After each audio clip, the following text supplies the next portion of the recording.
Hi, this is Monica Louie from OurDebtFreeFamily.com, and I am so excited to share my interview with Nicole Crosby, the scholarship tutor. And today, Nicole shares her best tips for applying and, most importantly, winning scholarships.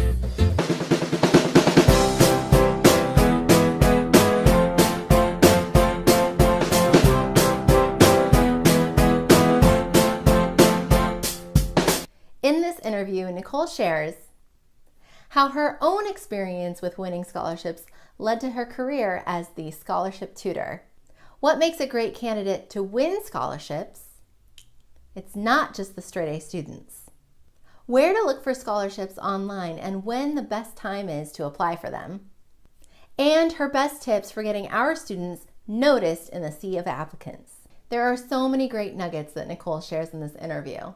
And of course, we talk about applying for scholarships for high school students, but as you'll find out, there are lots of scholarships available for adults who are going back to school because they're switching careers or seeking advanced degrees.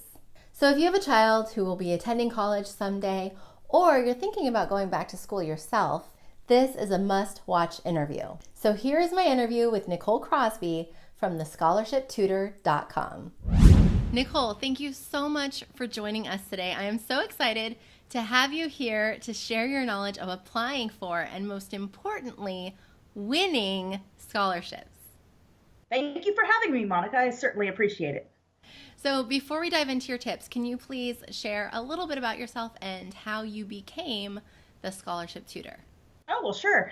Well, it was a very interesting story. I wanted to be an aircraft mechanic. Now, I know that seems a little far-fetched when you're talking aircraft mechanic to scholarships, but I wanted to be an aircraft mechanic, of which I did have a career in such. But I wanted to go to school, and like most people who want to go to school, they need to find the funds to fund it, right? Right. So I had started school, and somewhere in the first 6 months of my training, my teacher came up to me and says, "Hey, you write really well. You should apply for scholarships." I said, "Scholarships? What is that?"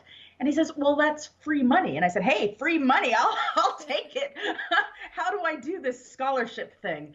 And he showed me how to do it. Now, he is not a scholarship teacher. He wasn't anything like that. He just knew of these awards that could be applied for. And he taught me one time, and I picked it up and I ran with it. So as I was winning awards, other people wanted to know, how are you doing this? And so I, being the teacher heart mentality, I started teaching it voluntarily. And I did that for 11 years. And it wasn't until I lost my job that my husband said, you should do this scholarship thing. And I said, sure, yeah, I should do that. So I applied for a business license and the scholarship tutor was born. And so that was 2012. It's 2016 now. And I've just been enjoying it. It's really kind of fun. Awesome. That's wonderful. So let's talk about what makes a great candidate to win scholarships. Is it just the straight A students who win them all, or what is your experience in that? Well, it's really about you. It's about the student. It's not about being that straight A student. It's not about being the core student. I mean, there's over the years now, I've been doing this for, gosh, it's been 16 years now. So it used to be in the past where there was single aisles where you can go down. But nowadays, it seems like it's just who the student is. Who is the story of who we're working with? So straight A's, although great, yay, you qualify for, so, there's some awards out there that are based around grades. Most awards are based around merit. What else do you do? Are you a well-rounded student? Do you have sports? Do you have a working job? Do you know a great skill, besides sports? Do you, like me, are you in aviation? Are you wanting to be a nurse? There's just a gamut of things that people do nowadays. And there's so many different options that it's really doesn't depend just on the straight A student anymore. It's really who that person is. So we just build that story and go from there. Awesome. So let's back up for a second. So you mentioned extracurricular activities and skills and talents. And so when should kids start prepping to become a good candidate for scholarships? Because my kids are 5 and 2.5. So when should we start paying attention to those kinds of things, extracurricular activities, grades, so to give Right. them the best chance at winning scholarships in the future? That's right. Well, I know we had this talk once before about, when you watch American Idol or, X Factor, they say to the little kid, "How long have you been dancing and singing?" They say, "Whoa, well, for all my life," which was like two. Now, that's not necessarily the thing. Most kids like things as they grow up, or their parents have a certain skill, they sing or dance, and kids pick up that stuff. I would say your kids are in like the discovery phase. You want to get them interested in all sorts of things. Take them to the, if they're artists, if they follow like down an art path, they like to draw, take them down the art route, singing, dancing, music, drawing, all those kind of things. See if they pick up the art path. Maybe they like technical. Take them to do science kind of experiments. There's the kids museums and going that way. But then as they grow up, they kind of solidify into their own kind of little world. So kids will get interested in doing, oh golly, so many things. I mean, I was interested in being a pilot, and I went and flew airplanes, and that was when I was 15 years old. So, I mean, there's so many different ways that a child can grow up through the thing. So really, in your age, discovery age. When they're teenagers, you still want to include them into go places. Are they interested in the sciences, the maths, the technologies, the engineerings, the arts, the STEM or STEAM, as you will, adds the arts in there. And then they'll find their own path, and then just try to, kind of encourage them along the way to keep on trying those things. By the time they get into high school, they've pretty much solidified with, oh, I like this, but I don't like that, the teenage years. And then you're just nurturing them down that path. But they've pretty much already picked a kind of where they want to start off with when they go to college. But high school years going to college. Yeah. Okay. So having young kids, we can kind of expose them to different things, and then Right. they'll kind of choose their path. But what if there's somebody watching this, they've got a senior in high school, and they haven't really stuck with anything, continuously? Is it too late? Oh, it's never too late. What's your advice there? About positioning them to be a good candidate for scholarships. Oh, certainly. So it's really never too late to be a candidate. I mean, even senior in high school. I mean, I work with adults that went down a completely different path, but now they're like, hey, I would like school. I would like money for school to go and do graduate studies. I work with those students. I work with students who are older that want to go into a technical specialty. Maybe they did something totally different in high school, and now they want to be a nurse. There's scholarships is a big window. So it's not just, there are kids that are getting scholarships at a younger age, but it's usually specific. Singing, dancing, those kind of art related things, there's scholarships in that sector. Middle school, you start the kind of, if you started early, middle school is kind of the where to pull the kids' interest in to try to, work that way. In the high school years, obviously, you have now freshmen, sophomore, junior, senior. You have more opportunity to look for scholarships. Now here we're talking about the parents that have seniors, and they're looking at this video and they're going, this sounds all great. I need money for school. What do I do? Oh my gosh, what do I do? Where am I? You are not too late. Seniors most likely get the most awards. When I go looking for awards online, if you're a senior, high school senior is usually where the bank of them are. But it doesn't matter if you are 6 months to graduation, there are still awards going on. There are still awards after they graduate going into summer. There's still awards beyond that going forward all the way up into, the end of college. So there's never a too late window. It's just, do you want to come along on the journey and apply for them? Because that's really the only thing that's stopping you is applying, so you just need to start. There's no late time. Okay, great. So, and you kind of mentioned too that it's not just the high school students that are getting scholarships. I Mm, think when we think about scholarships, or at least I do, I'll speak for myself, that I think about the high school students, that's right. entering Yeah. college at age, 18, 19 years old. But you mentioned adults can also apply for scholarships, and that might be something that we don't necessarily think of. So there are plenty for that age range as well, right?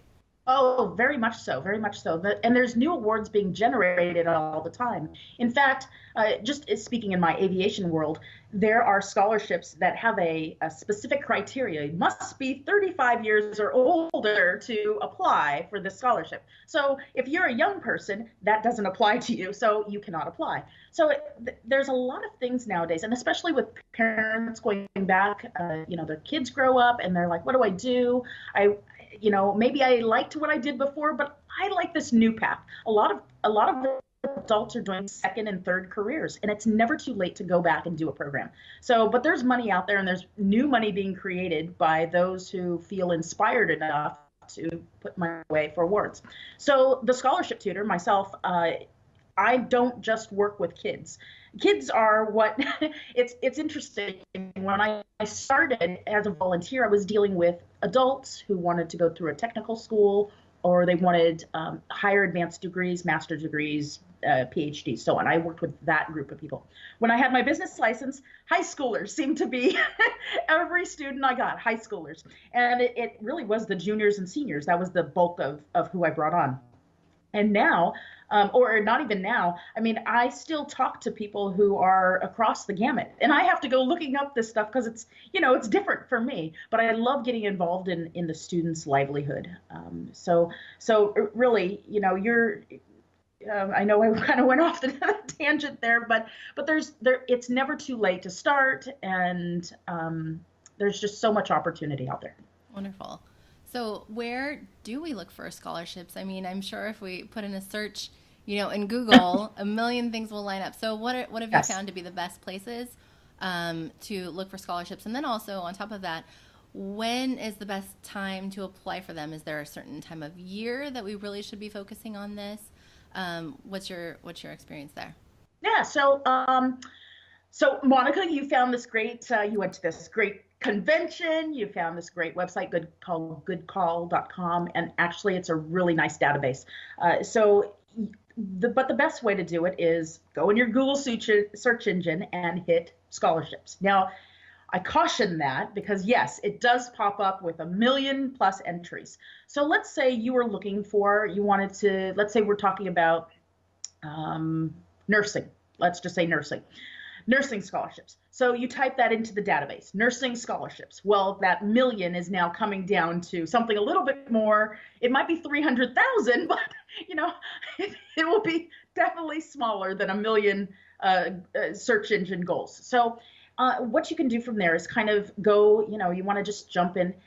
I wouldn't say that finding is easy. It is because you can type it in and find awards. But once you get into the nitty gritty of it, clicking in each one, finding the criteria, sometimes those scholarships are not on the front page, and it's very,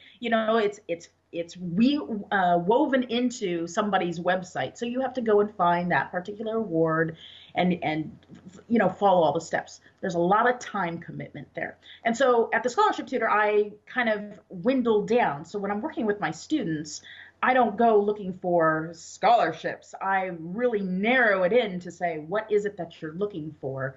And I find, that specific so that you don't have to spend that time. I'm spending that time for you. Now, as far as time frame, there are two seasons. There's spring season and there's fall season. Now, there's a summer in the middle, and although there are awards out there, not a lot of them. It really is kind of dependent on the both sides. Now, spring season runs from January all the way up to May, and then June and July is your summer, and then it goes from August all the way to December for the fall. But now think about it this way. Now we were talking about seniors. Seniors are, notoriously, they start thinking about scholarships usually around January, which is okay, but it's a little late. If you think about it just 1 year back, if you're working if you're thinking spring, okay, I'm graduating in the end of the fall. You want to look at it in the spring because scholarships always seem to be that, let's say, so you are, how do I want to say it? If you're thinking about scholarships for the fall, you want to start in the spring. So it's always a jump ahead. So if you're watching this video and you're thinking, okay, my child's going to graduate at this, always think that 5 months ahead, because it's usually how they give them out. And you'll apply in the spring, but you won't get the money if you win till the fall. So you want to consider that when you're applying. So spring, fall, summer, that's how it goes. Yeah.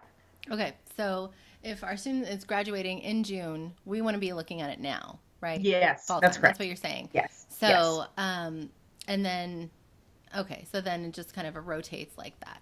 That's correct. Yeah. So if you applied for something in the spring, and let's say you need money for August, you're applying for college now, you need that money for August. Well, if you've applied and they say, okay, well, we're not giving you the money, according to their guidelines, we're not giving you the money till September, October. You have to quantify that in your how you're going to apply for that first semester. Right. I see. Okay. Yeah.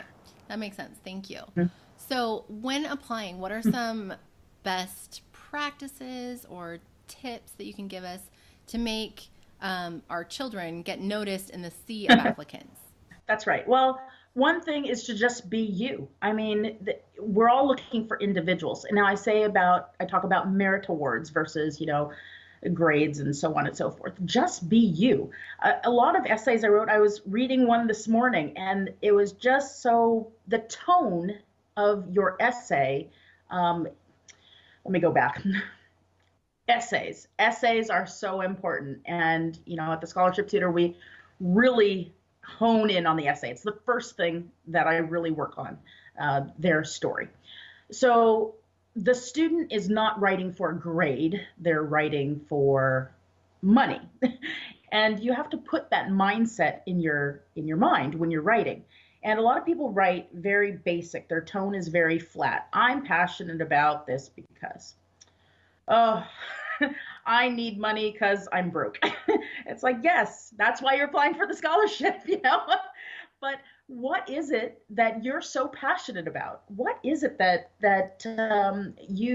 why? So the application is very important, and the essay being the most important. So tips I would give, best practices tips I would give. One is write down who you are. I make them write a list. Tell me everything you've done in your life, starting from as far back as you can remember. So I was in the Girl Scouts. I was in the Boy Scouts. I walked dogs. I helped neighborhood elderly. I did this. Write down everything, because you never know what you can pull something from that list and use it for a prompting for one of your essays. So another tip I would say is apply for what applies to you. So although it looks great to see free money out there, oh boy, I kind of apply. If it doesn't apply to you, then don't apply. So there's plenty of money out there. Don't worry about it. You're not going to lose anything, but just go. Keep looking, but don't go, oh, this is the only one. Trust me, it is not the only one. You can still go on. Then following directions. Following directions is so huge. You want to make sure that if it says don't put your resume in it, don't put your resume in it. Just because you think that may stand out to you, but that's not going to stand out for the thing. Scholarship readers have this thing called the circular file. You may notice that as the trash can. You don't want to be in that pile. You don't want to be moved off to the side. So following directions is huge, and it really applies to everything. And so, yeah, let's see. I gave you three good tips. Apply for what applies to you. Make sure your essay is really strong. Who you are as a person is more important than just spouting words. And following directions. It's so everything. Well, that's great. So, I mean, basic tip of following directions. It sounds so basic, but like you said, it's so important. So. Oh, yes. And yes. with the essay, so You're saying be yourself, be more relaxed, maybe not such a formal tone, Right, express personality and right, what you're really passionate about. right. Okay. So, Well, it's kind of like when you're they give a tip when you're on interviews like this is smile into a mirror and your personality reflects through it. So it's the same thing for writing an essay, especially one that you're trying to apply for money. And that money may be anywhere from $250 down to or up to 10,000. Maybe it's a full ride. I mean, you have to put you into this. And a lot of essays that I see are just so they're bland. They're bland. I don't want to say it that way, but it's really true because they don't believe what they're writing. And you really have to kind of believe, hey, I deserve this award because X. I helped elderly when I was younger. I want to be a nurse because I love helping people. I want to be a teacher because I love helping people. I want to be a pilot because, gosh, it's cool to fly around the world and do that stuff. But you really have to believe what you're writing. Like I said, it's not for a grade. You're writing for cash flow. Somebody's going to hand you, some bills that you're going to go and pay for your next step, your future career, or just the next step in whatever else you want to do. And so, bring you into it, bring that personality into it. Essays have kind of taken so many different tones over the years, but I find the one that wins the most is the one that they inject themselves into. that's great. Yeah, That's wonderful advice. So, you're as a student, you're trying to sell yourself, sell your that's right. story to the scholarship committee. So That's right. you've got to evoke that excitement and passion through your words on the paper. So That's right. That's exactly it. That's exactly it. And sometimes that's hard. So what I try to do is really kind of pull that out of them. Like I said, to me, the story is what I build first. It's everything because they can use it for everything else that they do. The story also, if they're high schoolers, I use it for their college essays. We change it a bit because each scholarship is different. You shouldn't use a blanket, here it is, and then pass it around like a resume. It should be specific to each award that you're going to. And readers do pick up on that. I've been one. I've been a reader. I've given away my own award. I've given away 10 of them, and I really got to see what the side is from being the tutor side to being the actual reader and me pulling money out of my own pocket and handing it to somebody who would I want to be the winner.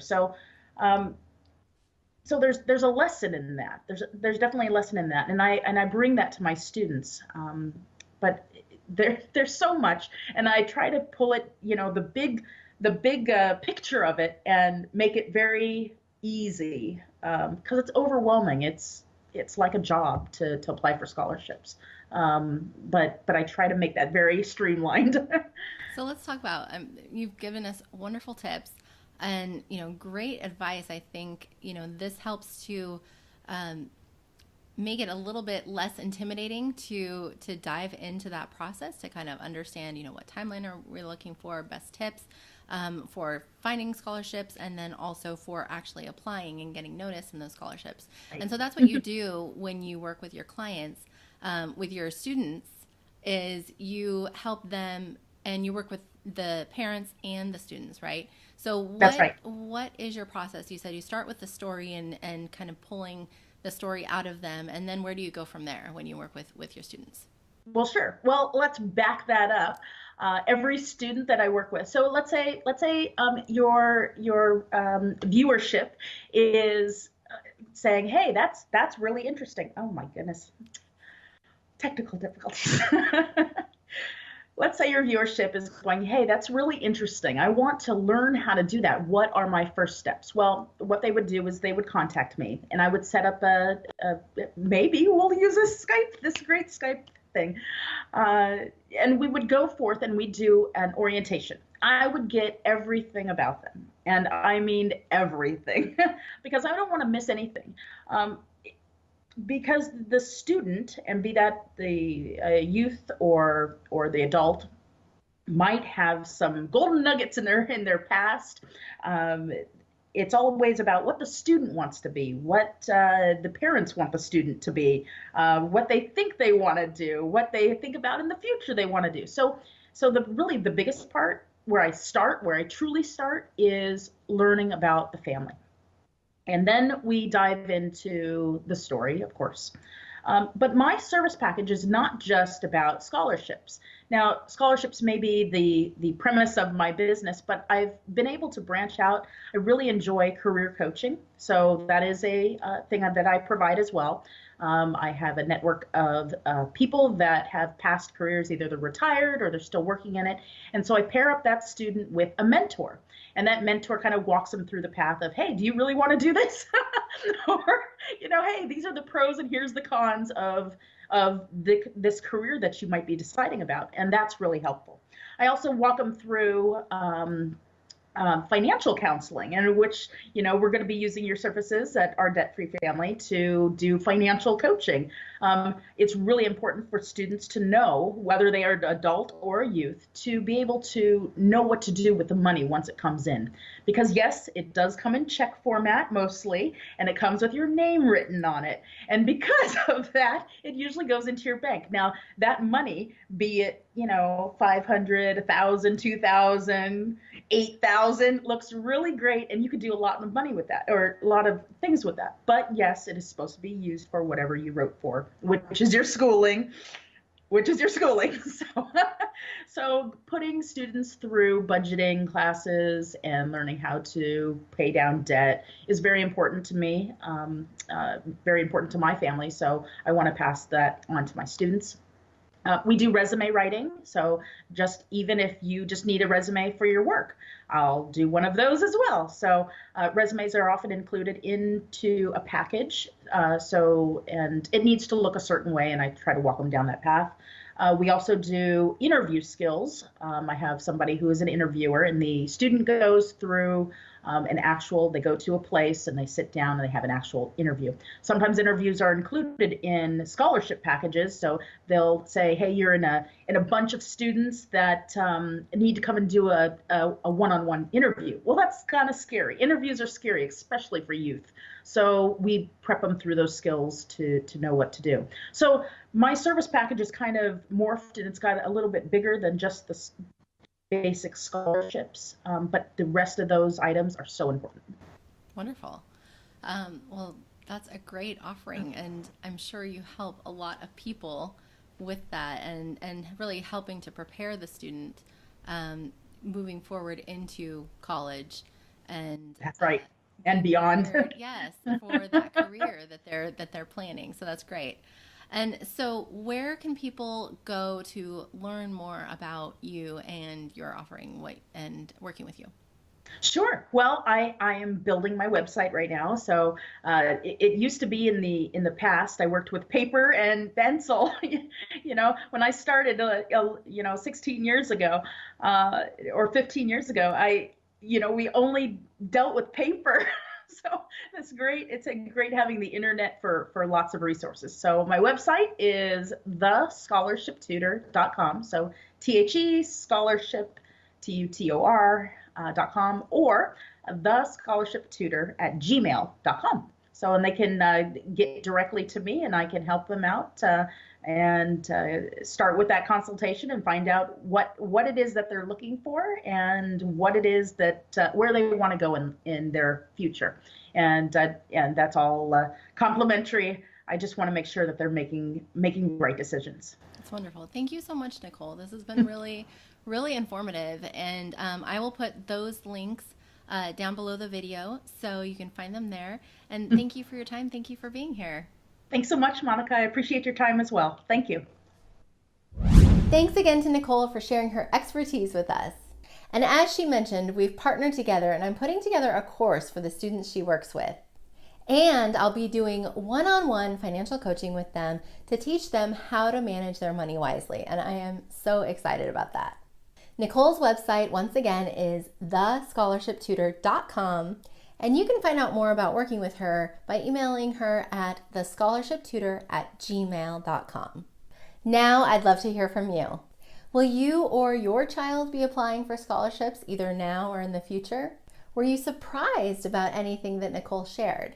Please share in the comments below. If you like this video, subscribe to my channel and I would be honored if you would share this with your friends. And I invite you to join me in our private Facebook group called Your Debt Freedom Family, where we've got an awesome community of people who are kicking debt to the curb so they can break free and live life on their terms. Just head over to ourdebtfreefamily.com/yourfamily to join. I'd love to see you there. Remember, keep moving forward toward your goals. You really can live the life you dream about. Thank you so much for watching, and I'll see you next time.